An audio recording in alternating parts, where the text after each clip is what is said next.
Sir ನಮಸ್ಕಾರ. ನಮಸ್ಕಾರ sir. Sir ನಿಮ್ಮ ಹೆಸರು? ಶರಣು ಶೆಟ್ಟರ್ ಅಂತ.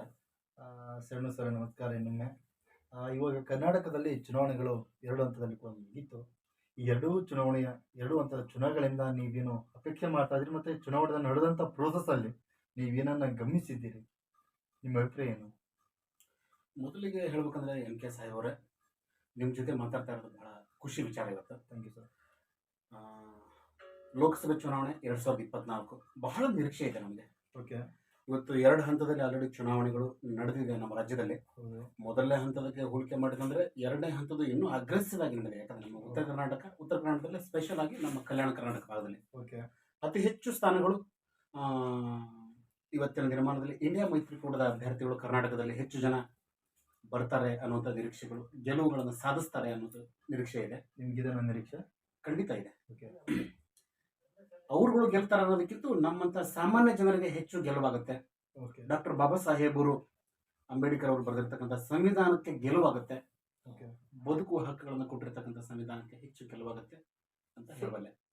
ಸರ್ ಒಪ್ಪೋಣ. ಹಾಗಾದ್ರೆ ಇದು ಸಾಮಾನ್ಯ ಜನರು ಗೆಲುವಾಗಬೇಕಂತ ಅಂದಮೇಲೂ ಕೂಡ ಹ್ಮ್. ಇವತ್ತಿನ ಏನು ಇಂಡಿಯಾ ಅಲಯನ್ಸ್ ಅಲ್ಲಿ ಕೂಡ ಜನರುಗಳನ್ನ ಮುಟ್ಲಿಕ್ಕೆ ಬೇಕಾದಂತ ಕಾರ್ಯಕ್ರಮಗಳನ್ನ ಇವ್ರು ಹಾಕೊಂಡ್ರ. ಒಂದ್ ಕಡೆ ಹೇಳ್ತಾರೆ ಅದು ಒಂದು ಅಲ್ಪಸಂಖ್ಯಾತರನ್ನ ಒಲಿಸ್ಲಿಕ್ಕಿರುವಂತ ಆ, ಪಕ್ಷ ಅಂತ ಪಕ್ಷನ ಒಂದಿಷ್ಟು ಒಂದು ಜನಗಳು ಕಡೆ, ಮಾತಾಡ್ತಾರೆ. ಪಕ್ಷ ಒಂದು ಕಡೆ, ಹ್ಮ್. ಜೊತೆಗೆ ಪ್ರಣಾಳಿಕೆಯಲ್ಲಿ ಅದು ಅಲ್ಪಸಂಖ್ಯಾತರ ಪ್ರಣಾಳಿಕೆ ಅನ್ನೋ ತರ. ಮತ್ತೆ ಮೋದಿಯವರು ತಮ್ಮ ಪ್ರತಿ ಭಾಷಣದಲ್ಲೂ ಕೂಡ ಮುಸ್ಲಿಂ ಹೆಸರನ್ನ ಇಟ್ಕೊಂಡ್ಬಿಟ್ಟು ಒಂದು ದ್ವೇಷದ ರಾಜಕಾರಣ ಬಗ್ಗೆ ಮಾಡ್ತಾ ಇದ್ದಾರೆ, ಮತ್ತೆ ಅದು ಹಬ್ಬಿಸ್ತಾ ಇದ್ದಾರೆ. ಹ್ಮ್. ನೀವು ಅದನ್ನ ಕೌಂಟರ್ ಆಗಿ ನೀವು ಅದರ ಇಂಡಿಯಾ ಅಲಯನ್ಸ್ ಇಂದ ನೀವುಗಳು ಏನ್ ಮಾಡ್ತಾ ಇದ್ದೀರಾ, ಅಥವಾ ಇಂಡಿಯಾ ಅಲಯನ್ಸ್ ಏನ್ ಮಾಡ್ತಾ ಇದೆ ಅದು ಕಾಣ್ತಾ ಇಲ್ಲ. ಯಾಕೆ ಕರ್ನಾಟಕದಲ್ಲಿ ಅಂತ ಇದ್ರೆ ಇಡೀ ಭಾರತದ ಒಟ್ಟಾರೆ ಕರ್ನಾಟಕ ಮತ್ತು ಕರ್ನಾಟಕದ ಹಂತದ ಚುನಾವಣೆ ಮುಗಿದೋಗಿದೆ. ಹ್ಮ್. ಬಟ್ ಇವಾಗ ಭಾರತ ಚುನಾವಣೆ ಇನ್ನೂ ಬೇರೆ ಭಾರತದ ಬೇರೆ ಬೇರೆ ಹಂತದಲ್ಲಿ ಚುನಾವಣೆಗಳಿದೆ. Okay. ಸೊ ಈ ಹಂತದಲ್ಲಿ ಈಗ ಮೈನಾರಿಟಿಯನ್ನ ವಿರೋಧಿಗಳನ್ನಾಗ್ಬಿಟ್ಟು ಬಿಜೆಪಿ ಸರ್ಕಾರ ಅಥವಾ ಬಿಜೆಪಿ ನೇತೃತ್ವದ ಮೋದಿ ಅವರು ಮಾಡ್ತಾ ಇದ್ದಾರೆ.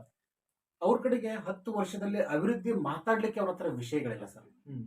ಇಲ್ಲಿ ಹಿಂದೂ ಮುಸ್ಲಿಂ ಮೊದಲನೇ ಹಂತದ ಎರಡನೇ ಹಂತದ ಚುನಾವಣೆ ಸಂದರ್ಭದಲ್ಲಿ ತಾವು ಗಮನಿಸಿರಬಹುದು. ಹ್ಮ್. ಮೊದಲನೇ ಹಂತದ ಚುನಾವಣೆ ಆಗೋದಕ್ಕಿಂತ ಮುಂಚಿತವಾಗಿ 400 ಪಾರ್ 2047 ಭಾರತದ ವಿಕಸಿತ ಭಾರತ ಅಂತ ಅವರ ಪ್ರಣಾಳಿಕೆ ವ್ಯಕ್ತಪಡಿಸ್ತಾ ಇದ್ರು. ಓಕೆ. ಅದರ ನಂತರ ಏನಾಯ್ತು, ಹಿಂದೂ ಮುಸ್ಲಿಂ ಅಂತ ಬಂತು. ಓಕೆ. ಒಂದು ಹಂತ ಚುನಾವಣೆ ಮುಗಿತು. ಎರಡನೇ ಹಂತ ಮುಗಿಯೋದ್ರೊಳಗಾಗಿ ಬೇರೆ ಬೇರೆ ವಿಚಾರಗಳು ಬರ್ತಾ ಇದೆ ಹೊರತಾಗಿ 10 ವರ್ಷದಿಂದ ನಾವ್ ಏನ್ ಮಾಡಿದೀವಿ ಅನ್ನೋದನ್ನ ಜನರ ಮುಂದೆ ಅವ್ರು ಇಡ್ತಾ ಇಲ್ಲ. ಇದು ಬಹಳ ಸರ್ ಅವ್ರು ಹೇಳ್ತಾರೆ ರಾಮ ಮಂದಿರ ಮಾಡಿದಾರಂತ. ಅದನ್ನ ತಗೊಂಡು ಏನ್ ಮಾಡ್ತೀರಿ ಸರ್? ನಾವು ಸಾಕಷ್ಟು ಜನಗಳಿಗೆ ರಾಮ ಮಂದಿರ ಅಂದ್ರೆ ಅದರಿಂದ ನಿಮಗೆ ಏನಾಯ್ತು, ನಾನೇ ಸಾಕಷ್ಟು ನಮ್ಮ ಯಲಬುರ್ಗಾ ವಿಧಾನಸಭಾ ಕ್ಷೇತ್ರದಲ್ಲಿ ಜನಗಳ ಹತ್ರ ಹೋದಾಗ ಸಮೀಕ್ಷೆಗಳಂತ ಮಾಡಕ್ ಹೋದಾಗ Okay. ಜನ ಹೇಳುತ್ತೆ, ರಾಮ ಮಂದಿರ ಆಗಿದೆಯಲ್ಲ ಇದರಿಂದ ನಿಮಗೆ ಏನಾಗಿದೆ ಅಂತ ಕೇಳಿದ್ರೆ ಚಲೋ ಆಗಿದೆ ಸರ್ ಸ್ವಲ್ಪ ಅಂದ್ರು. ಇದರಿಂದ ನಿಮಗೇನಾದ್ರು ಲಾಭ ಆಗಿದೆಯಾ? ಹ್ಮ್.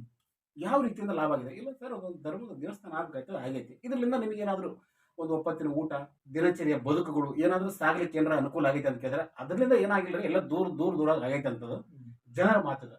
ಸರ್ ಮತ್ತೆ ಒಂದು ಕಡೆಗೆ ರಾಮ ಮಂದಿರ ಬಿಜೆಪಿ ಕಟ್ಟಿದಂತ ಒಂದ್ ಕಡೆ ಹೇಳಿದ್ರೆ ಹ್ಮ್. ಕಾಂಗ್ರೆಸ್ ನಾವು ಕೀಟ್ ಹೋದ್ರಂತ ಅವ್ರು ಹೇಳ್ತಾರೆ.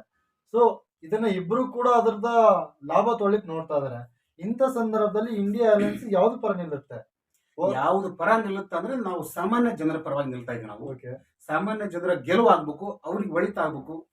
ದಲಿತ ಇರ್ಬೋದು, ಹಿಂದುಳಿದ ಇರ್ಬೋದು, ಅಲ್ಪಸಂಖ್ಯಾತ ಇರ್ಬೋದು, ಇವತ್ತಿನ ಬುಡಕಟ್ಟು ಜನಾಂಗ ಇರ್ಬೋದು, ಅವರೆಲ್ಲರ ಧ್ವನಿಯಾಗಿ ಇವತ್ತಿನ ಇಂಡಿಯಾ ಮೈತ್ರಿಕೂಟ 2024ರಲ್ಲಿ ಜೂನ್ 4ರ ನಂತರ ಸರ್ಕಾರ ರಚನೆ ಆಗುತ್ತೆ. ನೀವು ಇವತ್ತಿನ ದಿನಮಾನದಲ್ಲಿ ಗಮನಿಸಿರ್ಬೋದು, ಮೊನ್ನೆ ಅರವಿಂದ್ ಕೇಜ್ರಿವಾಲ್ ಅವರಿಗೆ ಬೇಲ್ ಆಯ್ತು. ಹೌದು. ಬೇಲ್ ಆದ ನಂತರ ಮೊದಲ ಒಂದು ಹನುಮಾನ್ ದೇವಸ್ಥಾನಕ್ಕಂತ ಹೋಗ್ತಾರೆ. ಅವರು ಹೋಗಿ ಮರುದಿವಸನೇ 1 ಗಂಟೆಗೆ ಪ್ರೆಸ್ ಮೀಟ್ ಮಾಡ್ತಾರೆ. ಆ ಪ್ರೆಸ್ ಮೀಟ್ ಮಾಡಿರ್ತಕ್ಕಂಥ 22 ನಿಮಿಷದ ವಿಡಿಯೋ ಇಡೀ ದೇಶಾದ್ಯಂತ ಚರ್ಚೆಗೆ ಒಳಪಡ್ತಾ ಇದೆ ಅದು ವಿಚಾರ.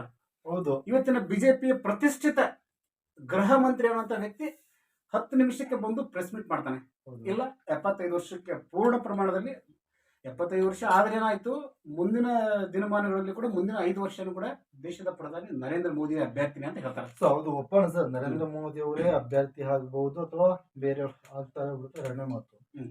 ಸೊ ಇವತ್ತಿನ ತುರ್ತು ಸಂದರ್ಭದಲ್ಲಿ ಇವತ್ತು ನೀವು ಒಂದ್ ಕಡೆ ನಾವು ಈ ದಿನ ತುರ್ತು ಸಂದರ್ಭನೆ ಅಂತ ಅನ್ಬೋದು. ಹ್ಮ್.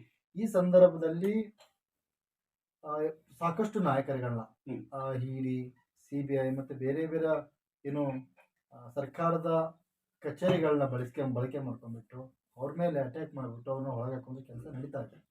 ಇದಕ್ಕೆ ಎಸ್ ಎ ಇಂಡಿಯಾ ಅಲಯನ್ಸ್ ಯಾವ ತರ ಪ್ರತ್ಯುತ್ತರ ನೀಡಬೇಕು ಮತ್ತೆ ಜನಗಳು ಯಾವ ತರ ಸ್ಪಂದಿಸ್ಬೇಕಂತ ನೀವು ಹೇಳ್ತೀರಾ?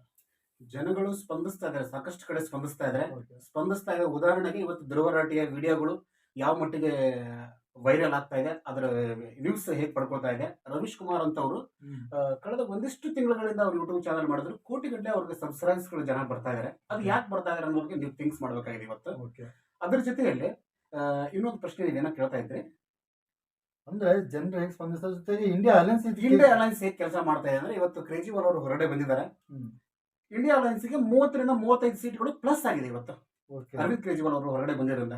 ಉದಾಹರಣೆಗೆ ದೆಹಲಿಯಲ್ಲಿ 4+3, ಪಂಜಾಬ್ ಅಲ್ಲಿ 13, ಹರಿಯಾಣದಲ್ಲಿ 10 ಸೀಟ್ಗಳು, ಗೆಲ್ತಾರೆ ಅಂತೀರಪ್ಪ? 30 ಸೀಟ್ಗಳು ಪ್ಲಸ್ ಆಗಿದೆ. ಮತ್ತೆ ಪ್ಲಸ್ 5, 35 ಸೀಟ್ಗಳು ಇವತ್ತು ಪ್ಲಸ್ ಆಗಿದೆ ಇಂಡಿಯಾ ಅಲಯನ್ಸ್ಗೆ ಅಂತ ನಾ ಹೇಳ್ಬಲ್ಲೆ. Okay sir. ಜೊತೆಗೆ ಇವತ್ತಿನ ಸಂದರ್ಭದಲ್ಲಿ ಯುವ ಜನರಿಗೆ ಈ ಫೇಸ್ಬುಕ್ ಮತ್ತೆ ವಾಟ್ಸಾಪ್ ಮುಖಾಂತರ ಸಿಕ್ಕಾಪಟ್ಟೆ ಸುಳ್ಳುಗಳನ್ನ ಹಬ್ಬಿಸ್ತಾ ಇದ್ದಾರೆ. ಹ್ಮ್.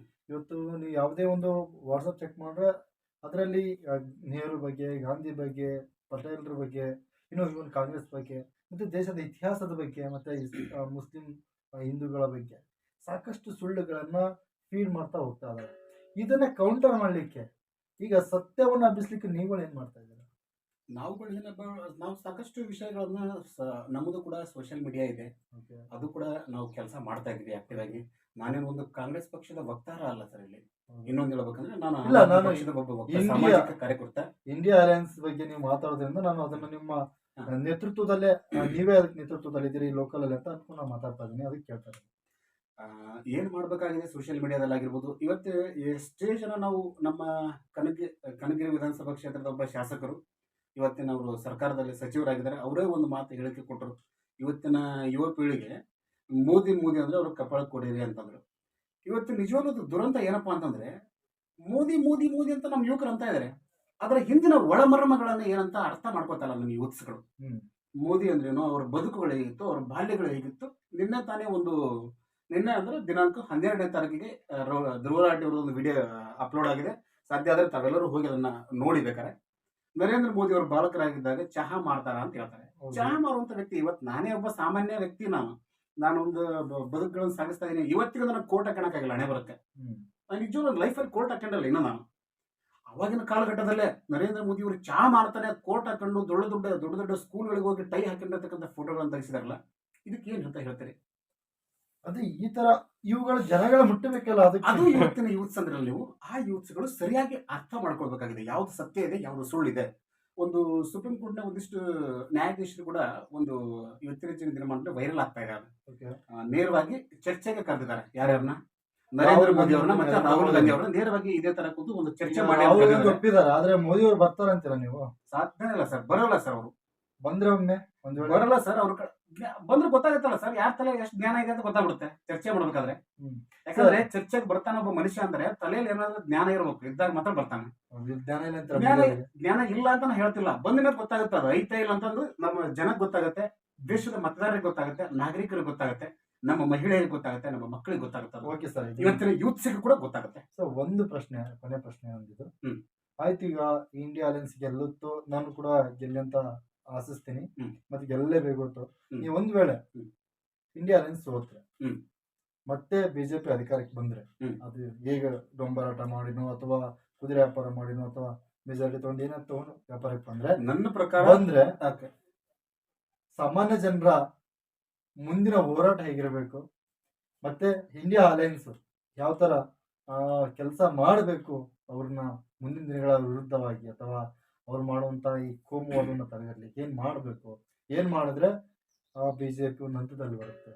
ನೋಡಿ ಇವ್ರೆ ಸಾಹೇಬವ್ರೆ, 2024ರಲ್ಲಿ ಬಿಜೆಪಿ ಅಂದ್ರು ಅಧಿಕಾರಕ್ಕೆ ಬರೋದು ಮರೀಚಿಕೆಯ ಮಾತದು. ಓಕೆ, ಖುಷಿ. ಒಂದ್ ವೇಳೆ ಬಂತಂದ್ರೂ ಕೂಡ ನಮ್ಮ ಅರವಿಂದ್ ಕೇಜ್ರಿವಾಲ್ ಅವರು ಹೇಳಿದಂಗೆ, ನಮ್ಮ ರಾಷ್ಟ್ರೀಯ ನಾಯಕರು ಹೇಳ್ದಂಗೆ ಬಂದ್ರು ಕೂಡ 200-210 ಮಟ್ಟ ಬರ್ತೈತಿ ಅಂತ ಹೇಳ್ತಾ ಇದಾರೆ. ಓಕೆ. ಬಂದ್ರು ಇವ್ರೇನಾದ್ರು ಆಪರೇಷನ್ ಮಾಡಕ್ಕೆ ಹೋಗಿ ಒಂದ್ ವೇಳೆ ಸರ್ಕಾರ ಮಾಡಿದ್ರು ಅಂತಂದ್ರು ಕೂಡ ಹ್ಮ್. ಅಲ್ಲಿ ಮೇಲ್ಗಡೆ ಕುಂದಿರೋದು ನರೇಂದ್ರ ಮೋದಿ ಅಲ್ಲ. ಓಕೆ. ಒಂದು ಮಾಹಿತಿಯ ಪ್ರಕಾರ ನಿತಿನ್ ಗಡ್ಕರಿ ಅನ್ನುವಂತ ವ್ಯಕ್ತಿ ಕೊಡ್ತಾರೆ ಹ್ಮ್. ಅನ್ನುವಂತ ಒಂದು ಸುಳಿವುಗಳು ಒಂದಿಷ್ಟು ಜನಗಳು ಮಾತಾಡ್ತಾ ಇದಾರೆ ಇಂಟೆಲಿಜೆನ್ಸ್ ಅಲ್ಲಿ. ಓಕೆ. ಇದು ಆಗ್ಬೋದು. ಆದ್ರೂ ಕೂಡ ಇವ್ರುಗಳನ್ನ ನಾವು ಹೆಂಗ್ ಎದುರಿಸಬೇಕು ಅನ್ನೋದ್ರ ಬಗ್ಗೆ ಬೇರೆ ಬೇರೆ ಪಕ್ಷಗಳು ಯಾವ ರೀತಿ ಹೋರಾಟ ಮಾಡ್ತಾವೋ ಗೊತ್ತಿಲ್ಲ. ನಮ್ಮ ಆಮ್ ಆದ್ಮಿ ಪಕ್ಷ ಇದು ಸಾಮಾನ್ಯ ಜನರಿಗೋಸ್ಕರವಾಗಿರುವಂತ ಪಕ್ಷ. ಜನರಿಗೋಸ್ಕರ, ಮಹಿಳೆಯರಿಗೋಸ್ಕರ, ಮಕ್ಕಳಿಗೋಸ್ಕರ, ದೀನ ದಲಿತರಿಗೋಸ್ಕರ ಇರತಕ್ಕಂಥ ಪಕ್ಷ ಇದು. ನಾವಂತೂ ದೊಡ್ಡ ಪ್ರಮಾಣದಲ್ಲಿ ಹೋರಾಟ ಮಾಡ್ತೀವಿ. ಮುಂದಿನ ನಿರ್ಮಾಣದಲ್ಲಿ ನಾವು ನಿಮ್ಮ ಎದುರುಗಡೆ ಕೂತಿರ್ತೀವಿ, ಸಿಗ್ತೀವಲ್ಲ ನಿಮಗೆ ಮತ್ತೆ. ಅದು ಮುಂದಿನ ದಿನಮಾನದಲ್ಲಿ ತಾವು ಕೂಡ ಭೇಟಿಯಾಗೋಣಂತೆ. ಅಂತ ಸಂದರ್ಭದಲ್ಲಿ ದೊಡ್ಡ ಪ್ರಮಾಣದ ಹೋರಾಟ ಮಾತ್ರ ಇರುತ್ತೆ sir. Okay, thank you sir ನಿಮ್ಮ ಸಮಯನ ಕೊಟ್ಟಿದ್ದಕ್ಕೆ. ಶರಣು ಶರಣು, ಜೈ ಭೀಮ್, ಜಿಂದಾಬಾದ್. Thank you. ನಮಸ್ತೆ.